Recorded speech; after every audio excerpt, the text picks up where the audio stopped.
தாரா கோபப்பட்டு கத்துவேன்னு சொல்லியும் ஜெயின் கொஞ்சம் கூட பதட்டப்படாம அவ கிட்ட நடந்து வந்து அவனோட அதே அட்ராக்ஷனான வாய்ஸ்ல, நீ கத்த மாட்ட தாரா, ஏன்னா உனக்கு என்னை இன்னும் பிடிச்சிருக்குன்னு எனக்கு தெரியும் அப்படின்னு சொல்லிட்டு அவ கிட்ட ரொம்ப க்ளோஸா வந்து நிக்கிறான்.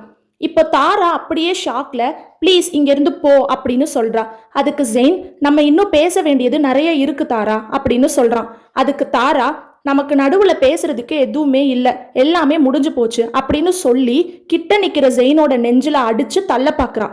ஆனா ஜெயின் அவளோட 2 கையையும் பிடிச்சு தடுத்துட்டு அவளோட கண்ணை நேரா பாக்குறான். அப்போ ஜெயின் சொல்றான், நான் உன்னை ஏமாத்தல தாரா, ஃபர்ஸ்ட் பொய் சொல்லியிருக்கேன், நடிச்சிருக்கேன், ஆனா உன்னை உண்மையா லவ் பண்ணதுல இருந்து நீ மட்டும் தான் நினைச்சிருக்கேன். And I'm truly love you Tara. And உன் மேல மட்டும் எனக்கு ரொம்ப அதிகமா பொசசிவ்னஸ் வந்திருக்கு. அம்மாக்கு அப்புறம் நீ மட்டும்தான்.